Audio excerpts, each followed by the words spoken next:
Notre Père, on reconnaît que tu es celui qui garde tout entre tes mains. Tu es l'alpha et l'oméga. Tu n'as ni fin, tu n'as ni commencement. Tu es l'Éternel. Nous voulons nous arrêter et de connaître que tu es Dieu. Fais-nous grâce encore ce matin afin qu'on puisse entendre ta parole, la comprendre et la mettre en pratique. Tu es au-dessus de tout. Tu es en contrôle de tout. Il n'y a rien qui te surprend. Il n'y a rien qui est hors de ton contrôle. Merci Seigneur que tu prends soin de nous. Merci que tu bâtis encore ton Église. Et Jésus, tu reviendras un jour. Maranatha. Et tout genou fléchira. On prie ça en ton nom, Jésus. Amen.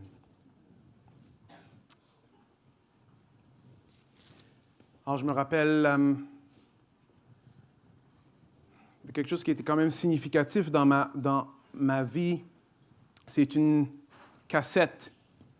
Certains savent c'est quoi une cassette, mais pour ceux qui ne savent pas c'est quoi une cassette.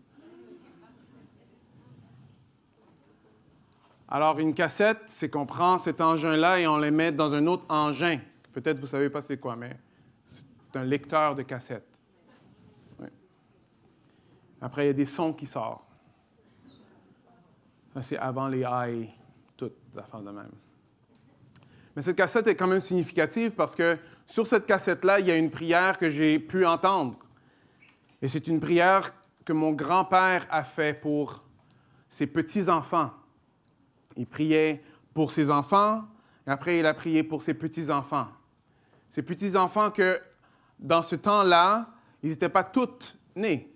Alors moi, oui, parce que je suis l'aîné, mais il a prié pour les autres et pour nos petits-enfants. Ah, pour ses petits-enfants, en tout cas, pour mes enfants aussi.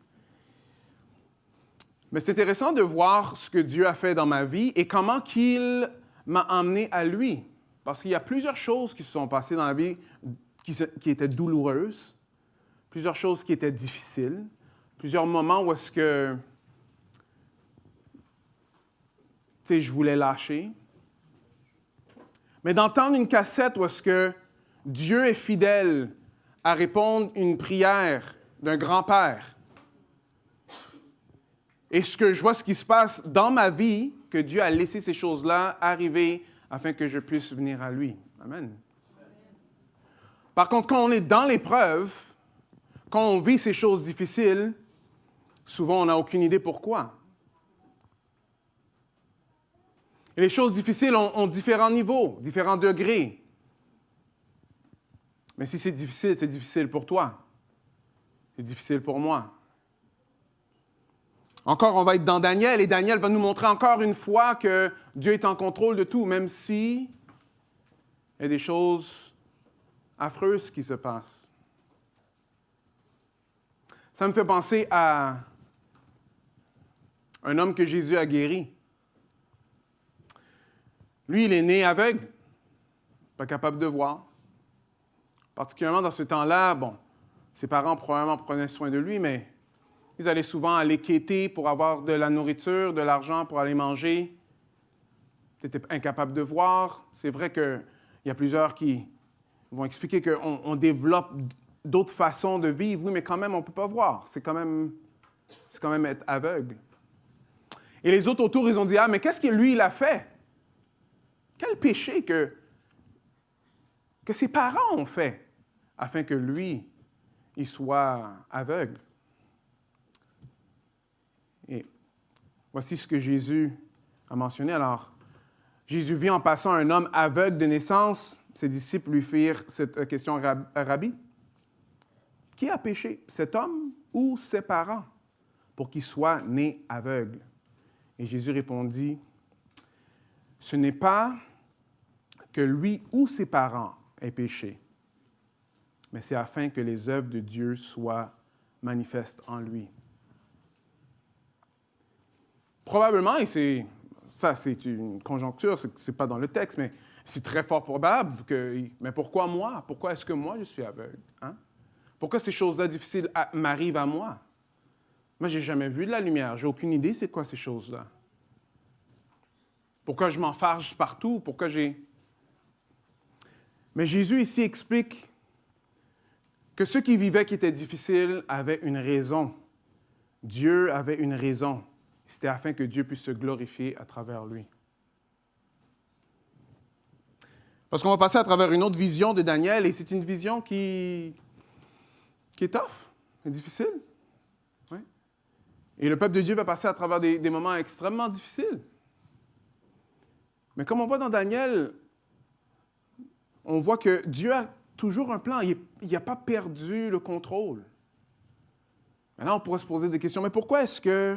On m'a déjà posé ces questions. Mais pourquoi est-ce qu'il y a tellement d'histoires qui sont lugubres, qui sont affreuses dans la Bible? Pourquoi c'est pas juste des histoires joyeuses?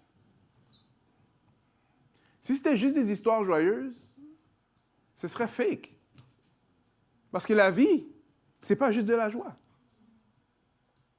Alors non, le Seigneur sait dans quel genre de monde qu'on vit. Et il nous montre à travers toutes ces histoires-là que c'est un vrai Dieu, même à travers des situations extrêmement, extrêmement affreuses. Il est toujours là. Il n'a pas perdu le contrôle. Quand les choses nous surprennent, il nous montre dans sa parole que ça ne le surprend pas. Il sait comment que ça fonctionne sur la terre. Il sait qu'est-ce que le péché, ça produit. Il sait à quel point que le péché est laid et affreux. Et il a une solution pour ce péché-là.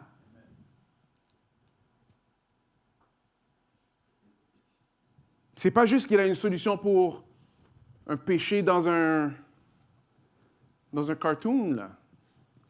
Il répond à la condition humaine. Dieu donne l'espoir dans le désespoir humain. Alors, si vous vous posez la question, pourquoi est-ce que Jésus-Christ fallait qu'il meure? C'est parce que le péché est laid. Et Jésus, lui, il a pris le péché sur lui, sur la croix, à notre place. C'est pour ça qu'on a la vie en Jésus-Christ.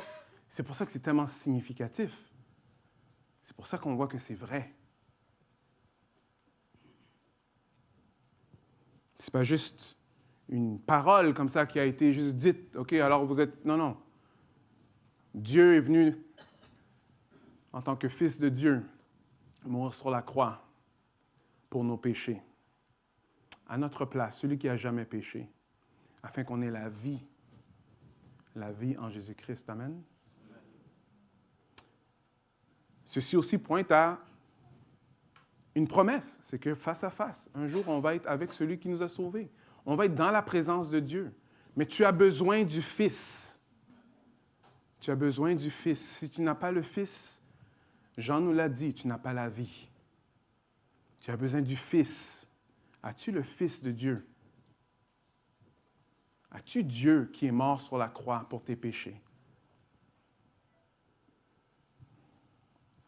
Nous avons besoin du Seigneur. Amen. Alors, nous allons passer à travers la vision de Daniel. Première chose qu'on va voir, ce que Daniel a vu, alors la vision même de Daniel. Après, on va voir le regard de Dieu. Je vais vous expliquer c'est quoi qu'on va passer à travers. Après, on va voir le cœur de Daniel. Et finalement, on va voir la main de Dieu. Alors, OK, la vision de Daniel. Lisons un peu à travers cette vision-là. Je vais lire de 1 à 8. On va aller au fur et à mesure. Alors, la 3e année du règne du roi Balthazar, moi, Daniel, j'eus une nouvelle vision, après celle que j'avais eue précédemment. Alors, comme vous voyez, il est dans le règne du roi Balthazar. C'est comme si, dans les histoires qu'on a vues, on retourne en arrière. On retourne avant qu'il ait vu le roi et lui dit, « OK, roi, comme ce soir, tu vas mourir. » Avant qu'il voit la main sur le mur, il a reçu ces visions-là. Mais ces visions-là sont tellement sont tellement graphiques et le troublent tellement que c'est probablement pour ça que Daniel, quand lui, il est allé parler à Balthazar, il avait beaucoup d'assurance. Parce qu'il sait exactement ce qui va se passer. Alors, il continue en disant ça. Alors, je regardais et je me voyais dans la cité fortifiée de Suse, dans la province d'Élam. Et dans ma vision, je me tenais près du fleuve Oulaï. Alors, je levai les yeux et je vis un bélier qui se tenait devant le fleuve. Il avait deux très hautes cornes. L'une d'elles, celle qui avait poussé la derrière, était plus grande que l'autre. Puis je vis le bélier frapper en direction de l'ouest, du nord et du sud, et aucune bête ne pouvait lui résister. Et personne ne pouvait délivrer de son pouvoir. Il agissait à sa guise et il grandissait. Alors, tandis que je réfléchissais, je vis un bouc arriver de l'Occident. Il parcourait toute l'étendue de la terre, sans toucher le sol. Il avait une grande corde proéminente entre ses yeux. Il parvint jusqu'au bélier à deux cornes que j'avais vu devant le fleuve et se précipita sur lui avec violence. Je le vis arriver à sa hauteur et s'enrager contre lui. Il le frappa et brisa ses deux cornes. Le bélier n'eut pas de force pour lui résister. Le bouc le jeta à terre et le piétina. Personne ne vint délivrer le bélier du bouc. Alors le bouc devient très grand, mais lorsqu'il était encore en pleine vigueur, sa grande corne fut soudainement brisée et 4 cornes proéminentes poussèrent à sa place vers les 4 coins de l'horizon. Alors ici, on a Daniel qui voit encore des animaux, un peu différents, parce que ce n'est pas exactement la même chose qu'on avait vu dans Daniel 7. Par contre, on voit que ce sont des animaux qui se frappent. Après, il y en a un qui va vers l'ouest et le sud et tout, et personne ne peut l'arrêter. Tout d'un coup, il y a un bouc qui vient après qu'il le frappe. Alors, qu'est-ce que ça peut vouloir dire? Ce qui est intéressant, c'est qu'il y a l'interprétation dans Daniel 8, un peu plus loin, qui va nous expliquer exactement c'est qui. Et ce qui est intéressant de voir, c'est que la vision de Daniel voit le futur. Pour nous, il voit la vraie histoire. Je vais vous expliquer pourquoi. Vous allez voir à quel point que le livre de Daniel est quand même très significatif. Allons dans le verset 15.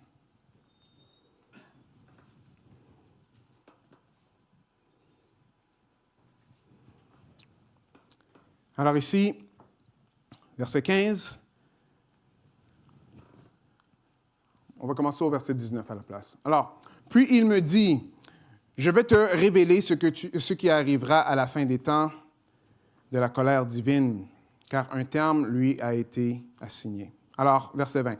Le bélier à 2 cornes que tu as vu représente le roi de Médie et de Perse.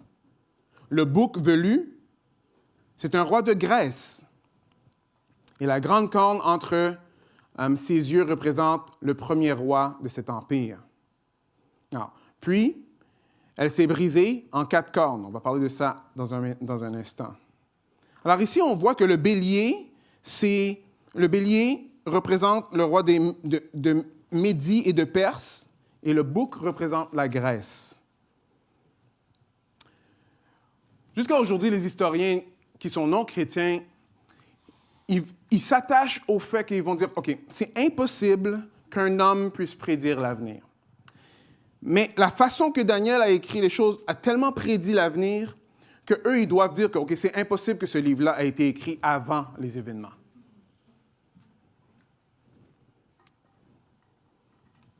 Alors, quand on parle du gros bélier avec 2 cornes, alors il y a une corne qui est plus grosse, une corne qui est plus petite.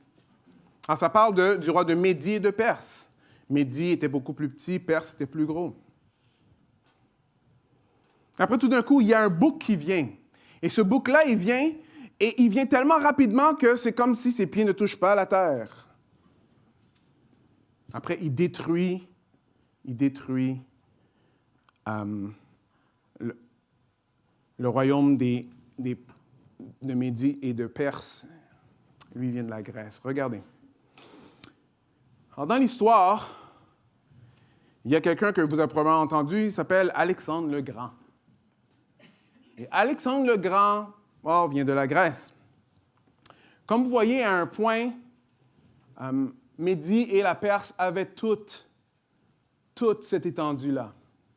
Et Alexandre le Grand,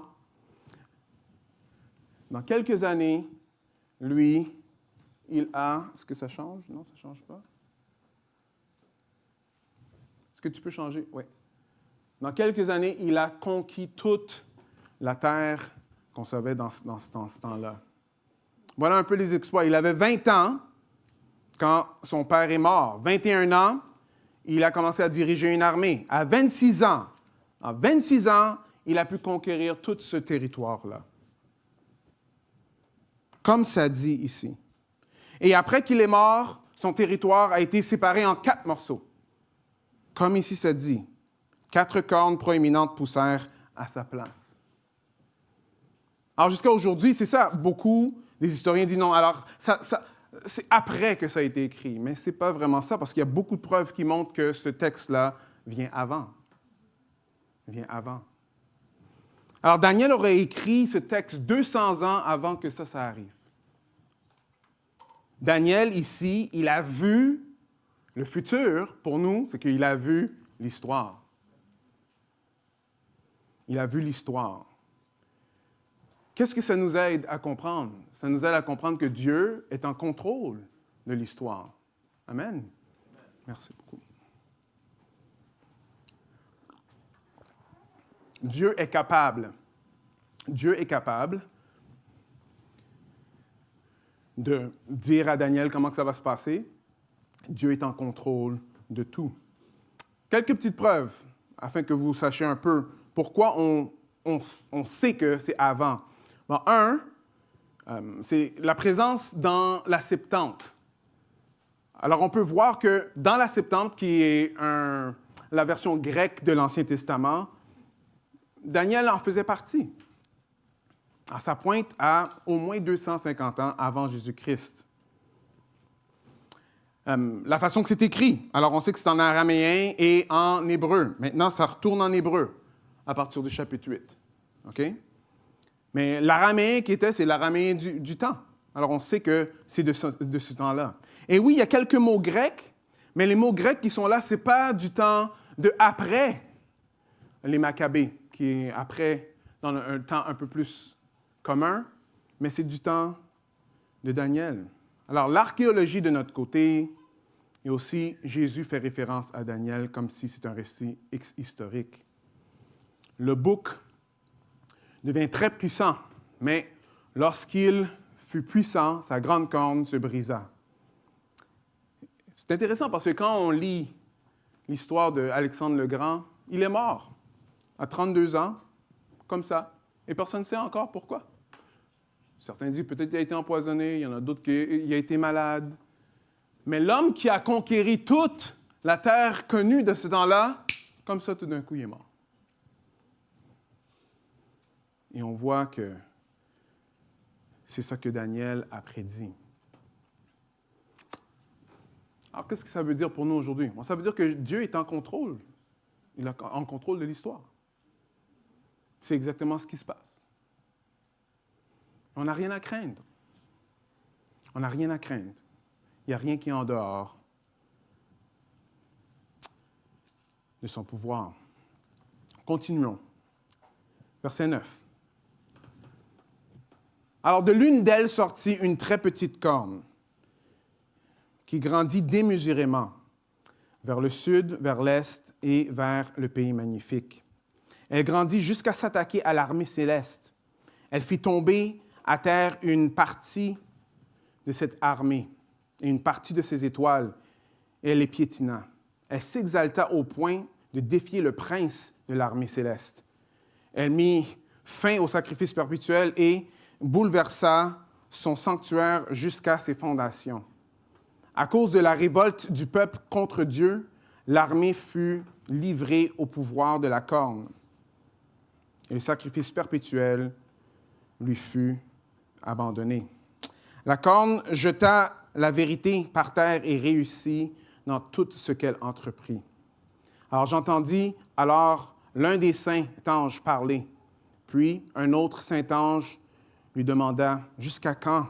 Jusqu'à quand dureront les événements annoncés dans cette vision? Jusqu'à quand le sacrifice perpétuel sera supprimé et la révolte qui cause la dévastation servira-t-elle?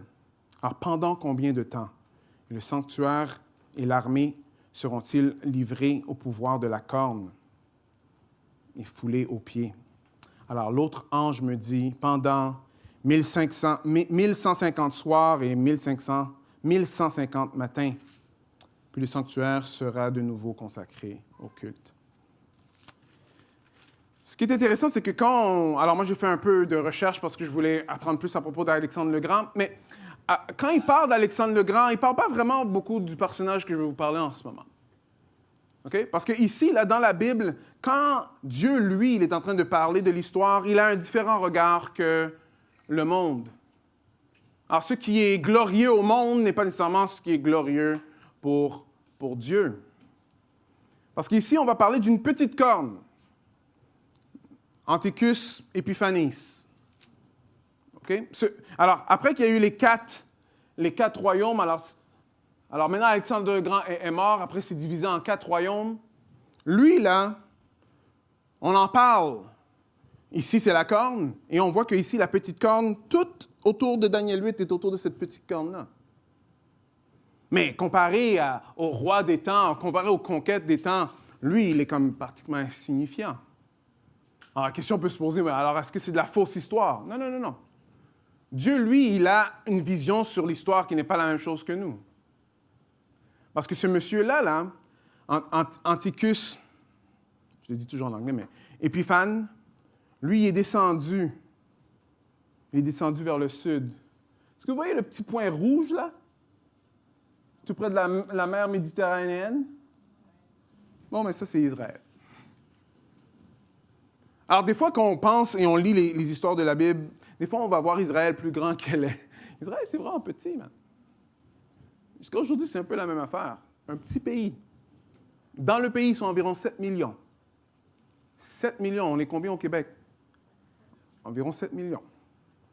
Alors, c'est un peu la même population que le Québec, là, qui fait toute... En tout cas, ça fait couler de l'encre, hein? Jusqu'à aujourd'hui. Alors, pourquoi on veut parler de ces petites cornes-là? C'est parce que ce monsieur-là, ce gouverneur-là, oui, on voit ici, dans l'image, ça dit, c'est une petite corne, mais qui a pris une grandeur qui était démesurée.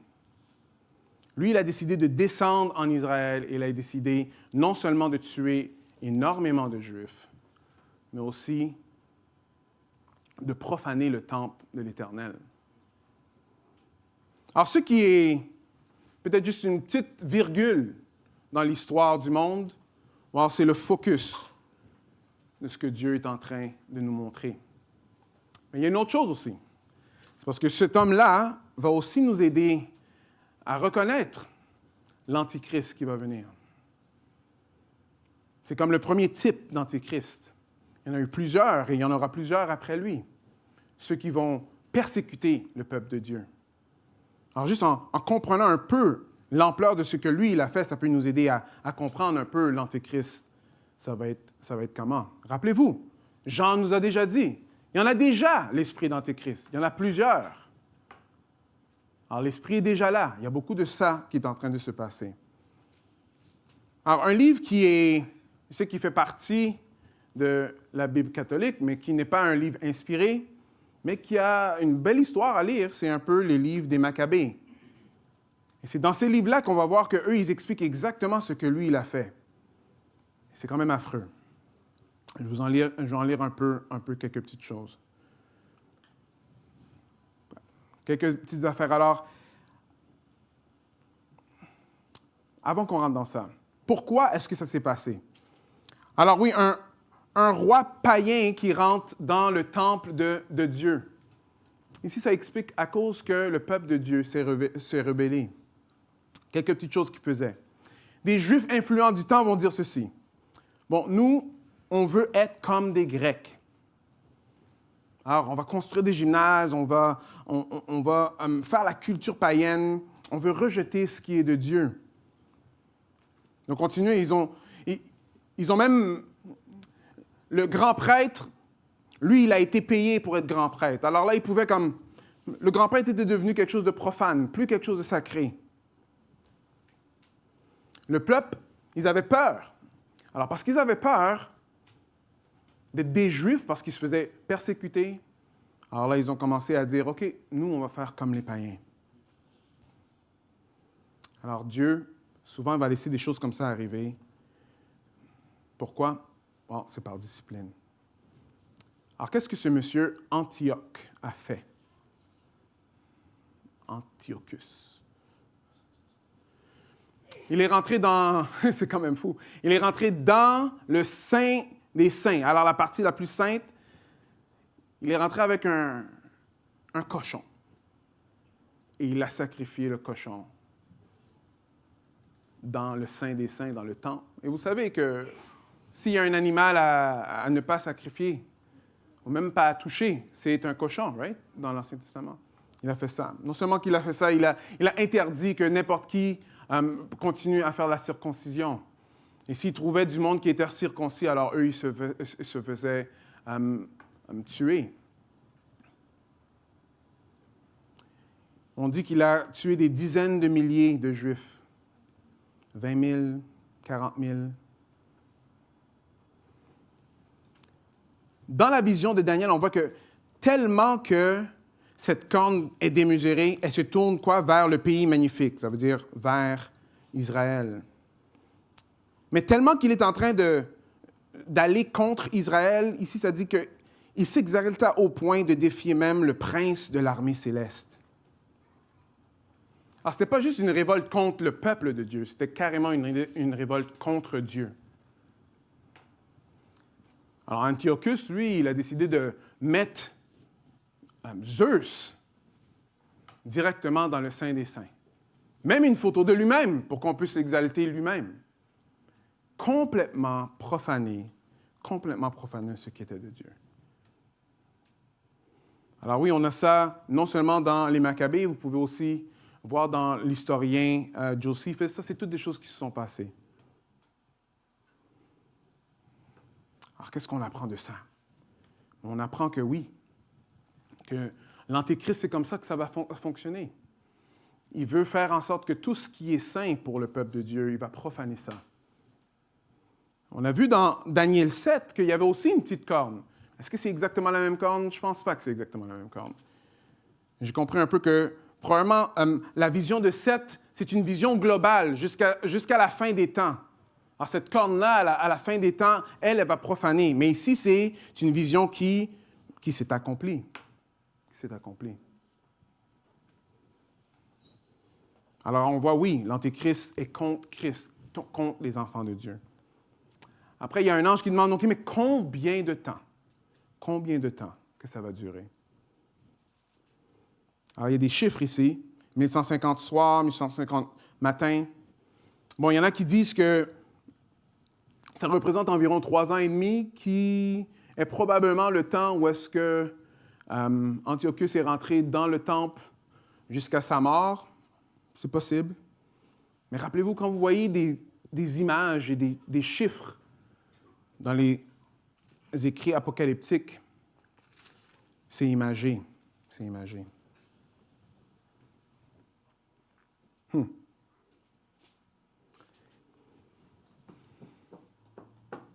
Alors, quoi faire avec ça?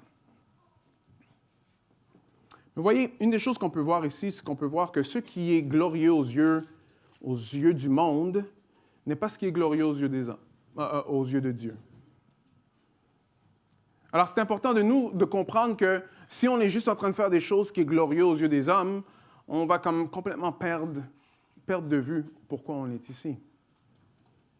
Dieu ici, lui, oui, même si c'est un homme dans l'histoire du monde qui est un peu insignifiant, devient très significatif parce qu'il attaque les choses de Dieu. Comment que nous, on peut répondre avec ça? Bon, on peut faire les choses, les petites choses,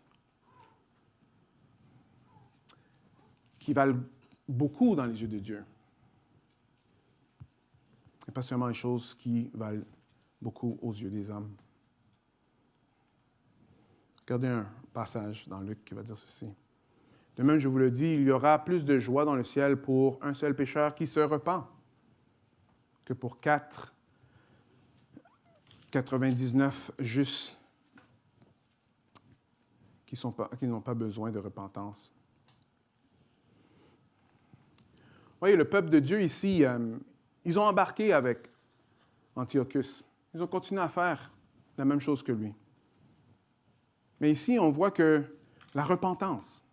Vous voyez, ce qui est intéressant avec la repentance, c'est que c'est vraiment entre toi et Dieu. Il n'y a personne d'autre qui te voit.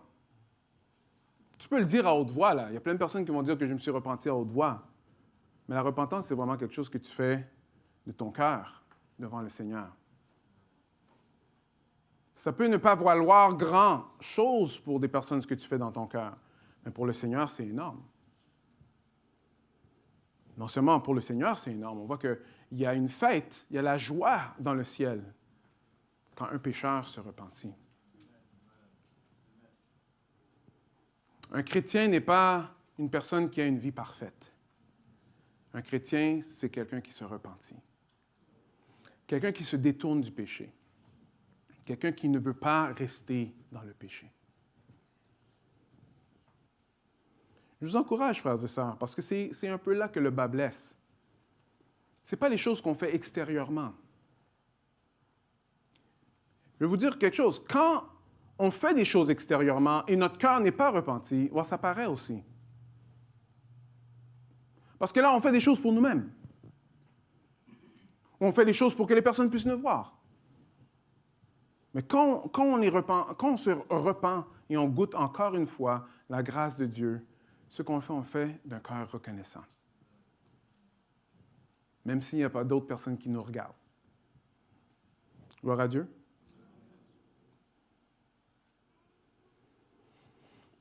Pierre va dire ceci, afin que l'épreuve de votre foi, plus précieuse que l'or périssable, qui cependant est éprouvé par le feu, ait pour résultat la louange, la gloire et l'honneur lorsque Jésus-Christ apparaîtra.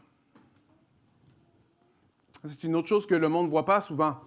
C'est comment on persévère dans l'épreuve. Ça peut avoir l'air insignifiant pour les autres autour. Mais ici, on voit le résultat, la louange, la gloire et l'honneur lorsque Jésus-Christ apparaîtra. Dieu nous demande de le suivre dans les petites choses que le monde ne voit pas comme glorieux.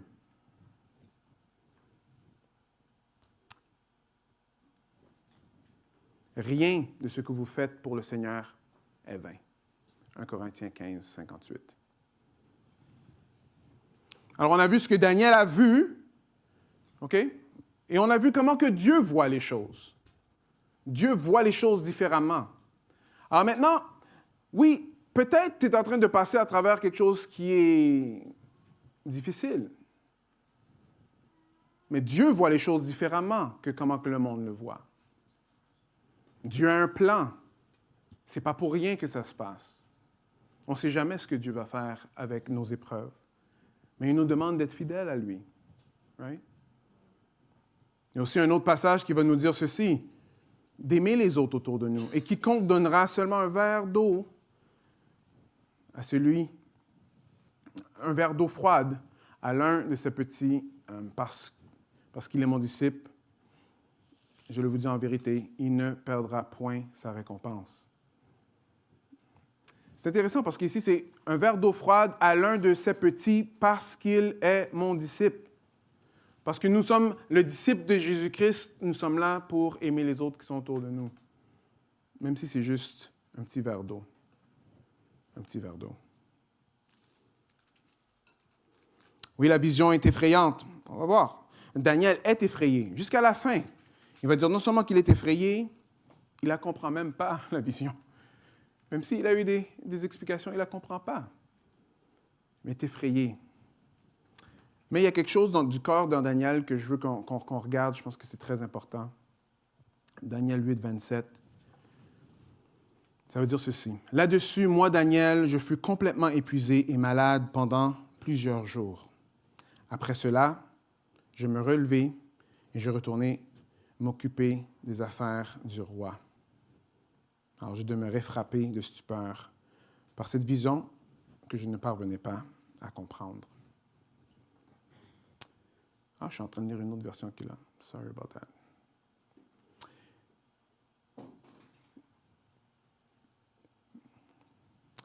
Alors, c'est un Kevin DeYoung qui m'a fait voir ça, un pasteur aux États-Unis, et ça m'a frappé quand même très fort.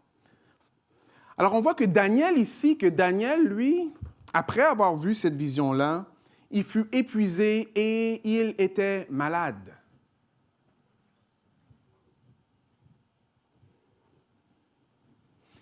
Vous voyez, ici, là, ça ne parle pas de Daniel lui-même, ça parle des prochaines générations qui vont venir après Daniel. Daniel a vu ce qui allait se passer dans les prochaines générations et ça l'a rendu malade. Il était préoccupé de voir ce qui allait arriver avec le peuple de Dieu dans le futur. Le contraste avec Ézéchias est frappant. Ézéchias, qui est un roi d'Israël, qui a reçu une vision très similaire, lui va répondre ceci. Alors voici les temps viendront où l'on emportera Babylone, tout ce qui est dans ta maison et ceux de tes pères ont amassé jusqu'à ce jour. Il n'en restera rien, dit l'Éternel. On les prendra à tes fils, on les prendra de tes fils qui seront sortis de toi, que tu auras engendrés pour en faire des eunuques dans le palais du roi de Babylone. Et Ézéchias, lui, répondit quoi? Il dit, la parole de l'Éternel que tu as prononcée est bonne, car, ajouta-t-il, il aura paix et sécurité dans ma vie.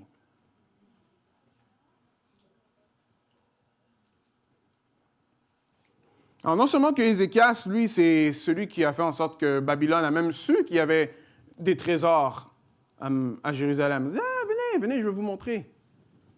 Après qu'on lui dit que ses enfants, ses petits-enfants, eux, ils vont être en captivité, lui, qu'est-ce que lui, il répond? Il dit, ce que Dieu a dit, c'est bon, parce que dans ma vie, je n'aurai pas à subir ça. Très différent de comment que Daniel, lui, réagit. Daniel, lui, ça le rend malade. La question se pose, quand nous, on sert le Seigneur, est-ce qu'on sert le Seigneur juste pour notre propre vie à nous? Ou est-ce qu'on pense aux prochaines générations? Est-ce que si le Seigneur ne revient pas, cette génération en ce moment, et il va revenir comme dans 4 ou 5 générations, est-ce que nous, en ce moment, on sert le Seigneur de cette façon-là? Il fut un temps où est-ce qu'il y a une génération à Repentigny qui a décidé d'acheter un bâtiment. Ils sont allés d'un bâtiment à un autre bâtiment. Aujourd'hui, on est dans un bâtiment que quelqu'un dans une génération précédente a eu à cœur d'acheter. Daniel, lui, ce qui se passait aux prochaines générations, ça lui faisait de quoi? Le psalmiste va dire ceci,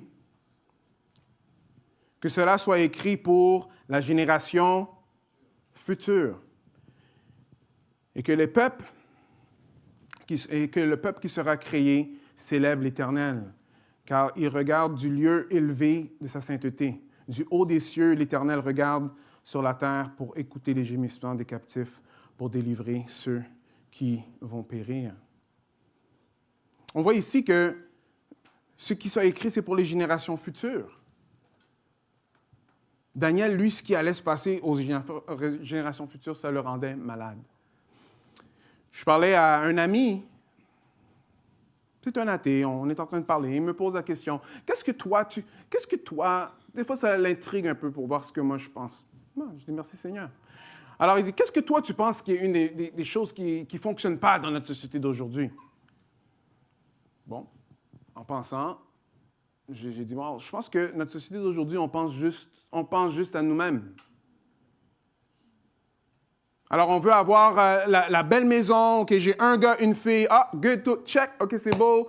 C'est parce que c'est cute, c'est pas parce que ça va reproduire pour faire des enfants. Là. Comme, c'est cute, c'est beau, c'est tout, depuis que c'est beau pour moi, c'est bon pour moi, après, that's it.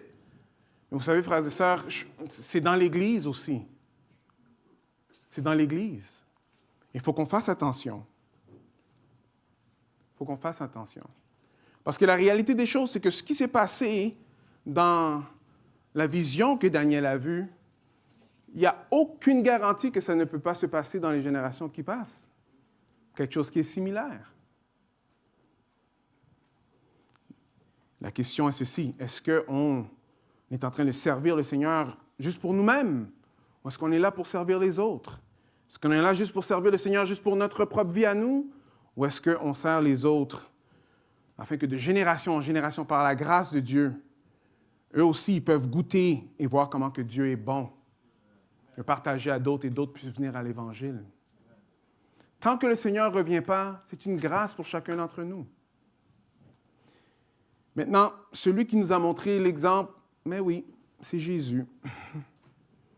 Et Jésus va dire ceci pendant qu'il est en train de prier dans Jean 17. Comme tu m'as envoyé dans le monde, je les ai aussi envoyés dans le monde. Là, il parle, je les ai aussi envoyés dans le monde, les disciples. Et je me sanctifie moi-même pour eux, afin que eux aussi soient sanctifiés par la vérité. Ce n'est pas pour eux seulement que je prie, mais encore pour ceux qui croient en moi par leur parole. Jésus, lui aussi, quand il prie, il ne priait pas juste pour les disciples qui étaient devant lui, mais pour chacun d'entre nous qui ont mis notre confiance en lui. Est-ce que vous voyez? Il est important, frères et sœurs, d'avoir une vision qui est beaucoup plus large que juste nous-mêmes.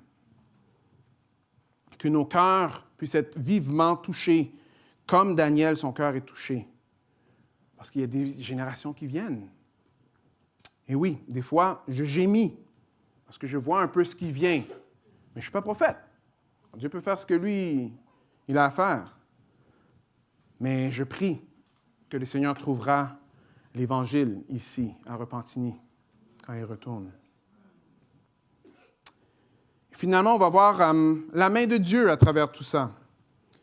Ce qui est intéressant à voir, c'est que l'ange a demandé, mais combien de temps ça va durer? Et Dieu lui a donné un temps précis. Combien de temps que ces choses-là vont arriver? Et Dieu donne un temps précis. La bonne nouvelle, frères et sœurs, c'est que c'est juste pour un peu de temps, comme ça dit dans 1 Pierre. On est là, oui, il y a de la souffrance. Oui, la souffrance est réelle, mais elle est limitée. La souffrance est réelle, mais elle est limitée. Alors, Antiochus, il est rentré, mais il n'est pas rentré pour toujours. Il est mort. Et ça a terminé. Alors, c'est borné, c'est limité. Et si on souffre sur cette planète, c'est pour un peu de temps. Parce que l'éternité, comparée à notre vie, l'éternité, c'est quand même long. C'est bien plus long que 80, on va dire 120. On va dire 120. Parce que je vois certains d'entre vous, c'est sûr, c'est 120 qu'on va frapper sur nous. Mais ça, c'est pour un peu de temps. C'est pour un peu de temps. Et Dieu nous dit ça pour nous rappeler. Alors, on voit dans cette vision-là, ça ne reste pas pour l'éternité. Tous ceux qui sont en Jésus-Christ ont la vie éternelle, pas la mort éternelle. La vie éternelle commence maintenant et continue pour l'éternité. La mort éternelle, oui, c'est ça qui attend tous ceux qui n'ont pas celui qui est mort pour leur péché. 1 Pierre 5,10 va dire ceci. « Le Dieu de toute grâce qui nous a appelés en Jésus-Christ à sa gloire éternelle, après que vous aurez souffert quoi? Un peu de temps, vous perfectionnera lui-même, vous affermira, vous fortifiera et vous rendra inébranlable. » Inébranlable.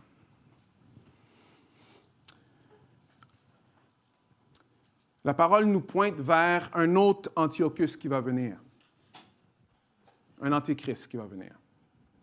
Mais on voit déjà dans le monde autour de nous l'esprit d'antéchrist, ceux qui sont contre le peuple de Dieu. Et des fois, on peut dire, « Oh Seigneur, pendant combien de temps? » Et c'est une bonne question, parce qu'il nous donne la réponse aussi. C'est pour un peu de temps. C'est pour un peu de temps. Dieu n'a pas terminé de bâtir son Église et Dieu n'a pas terminé de sauver. Alors, dans nos petites actions, que peut-être le monde ne va pas penser que c'est vraiment quelque chose de grand, persévérez dans la prière. Intercédez pour les personnes qui sont autour de vous. Persévérez dans la prière pour nos gouvernements. Persévérez dans la prière dans les cas qu'on pense dans notre esprit sont les plus désespérés. Pourquoi? Parce que, je ne sais pas pour vous, mais moi j'étais un cas désespéré. Mais le Seigneur est venu me chercher. Vous étiez tous des cas désespérés.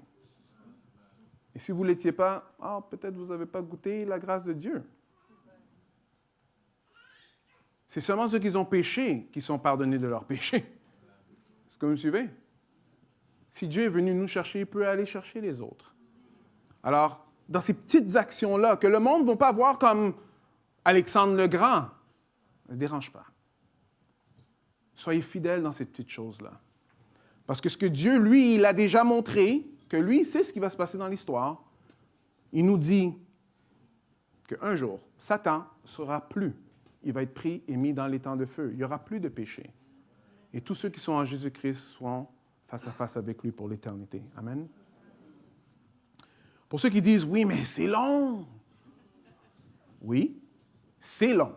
Parce qu'on est en train de parler, on est 2000 ans, c'est toujours pas encore arrivé, c'est long. Mais Dieu, il a déjà prévu le coup. Qu'est-ce qu'il a dit? Je vais mettre mon esprit en vous. Alors, c'est pas que Jésus nous a sauvés, après là, il dit, OK, je vis ta vie, et après, un jour, tu vas me revoir. Non, non, non. Jésus nous sauve et il met son esprit en nous. Pour que tout le long, on peut boire de la vie. C'est des prémices de ce qui va se passer dans le futur. On goûte à la récolte, parce qu'on sait qu'un jour, ça va être tout le temps. Ce ne sera pas juste pour des petits moments de temps dans notre vie. Est-ce que vous me suivez? On sera dans sa présence pour l'éternité. Amen. Alors, ces visions-là, ici, Daniel dit ceci. Je fus complètement épuisé, je suis malade, right? Après cela, je me relevai et je retournai m'occuper des affaires du roi. Hein?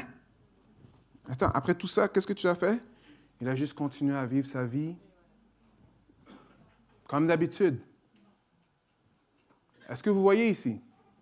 Il a toute une vision, là. Une vision où est-ce qu'on voit qu'il prédit l'avenir et tout et tout. Après, il est juste retourné à quoi? À servir le roi. Ça veut dire que Dieu ne nous demande pas de tout laisser et aller, je ne sais pas, avec juste nos shorts dehors à moins 25 pour dire que Jésus vous aime. En tout cas, je n'ai pas vu qu'il y a personne qui a un appel comme ça ici, dans l'Église ici. Peut-être qu'il y en a d'autres, là, mais... Non, mais il dit non. Dans où est-ce que tu as fait... Tu sers le roi, sers-le fidèlement. Dans ton travail, fais-le bien. À l'école, fais-le bien. Aime ton frère à la maison. Aime ta sœur à la maison. Aime ton voisin, qui peut-être il a bougé la clôture un peu trop de ton côté. OK? All right. Et tu as tous les droits pour l'emmener en cours. Oui, peut-être. Mais est-ce qu'on va juste vivre pour nous-mêmes dans notre vie ou est-ce qu'on va penser à l'éternité? Ah, il y a moins d'amen, on dirait. Rappelez-vous, ce n'est pas un roi israélite là, que Daniel est en train de servir ici. C'est le roi qui fait en sorte qu'il est un esclave. Est-ce que vous avez compris un peu? Ah oui, oui. Alors, il est retourné à être un esclave. Retourné à être un esclave. Pourquoi? Parce que C'est ce que Dieu lui demande à faire. Il va être fidèle. Il va laisser le Seigneur faire ce qu'il a à faire. Amen. Et pour ceux qui aiment quand même aller essayer de chercher chaque définition et les secrets codés, qu'il n'y en a pas, mais comme je demeurais frappé du stupeur. Ça, c'est une façon gentille de dire que, il ne comprenait pas exactement ce qu'il voyait. Alors si lui, non seulement qu'il a eu la vision, il y a des anges qui lui ont expliqué la vision, et que même à la fin, il ne comprenait toujours pas la vision. Alors, si vous entendez du monde que ils disent que jusqu'à, je pense que c'est près de 2000 prophéties depuis le temps de Jésus, là, que Jésus allait revenir l'année d'après, là. Si vous entendez ça, non, il n'y a personne qui va savoir quand Dieu va retourner. Non, mais je suis convaincu que c'est en 1900, ah non, on n'est plus dans 1900, dans 2000 quelque chose. Si vous entendez ça sur l'Internet, n'allez pas. Il ne le sait pas. Celui qui a eu l'interprétation du rêve, lui, ne le sait pas. Alors, vous allez comme quelqu'un qui va le savoir aujourd'hui? Non. Qu'est-ce que vous avez à faire? Allez, servez le roi. Soyez fidèles. Priez pour ceux qui ne connaissent pas le Seigneur. Le Seigneur est bon. On est là pour un peu de temps. Après, on va le voir face à face. Prions. Merci, tendre Père, que tu nous encourages par ces visions. Tu nous encourages de encore réaliser que oui, tu es puissant, tu es en contrôle de l'histoire. Et Seigneur, tu es sur le trône et tu règnes. On n'a pas besoin de craindre que les choses qu'on vit sont hors de ton contrôle. Non, Seigneur. Cherchons davantage ta face. Cherchons à être calmes dans le chaos. Pourquoi? Parce que toi, tu donnes ce calme-là. Je prie, Seigneur, pour tous ceux qui ne te connaissent pas, que ce soit dans la salle aujourd'hui ou que ce soit dans les vies de certaines personnes ici aujourd'hui. Je te prie, Seigneur, que tu puisses intervenir dans leur vie en ce moment, Seigneur. Qu'ils puissent te voir pour qui tu es, Seigneur, et se repentir et venir à toi. Parce qu'une chose qui est claire, c'est qu'un jour, il y aura un jugement. Tout genou va fléchir. Seigneur, je prie, Seigneur, que ceux qui fléchissent le genou, c'est parce qu'ils sont en amour de toi, pas parce qu'ils sont tes ennemis. Merci au Éternel qui a toujours du temps. On est toujours dans un peu de temps. Sauve autour de nous, Seigneur. Je prie ça en ton nom. Amen.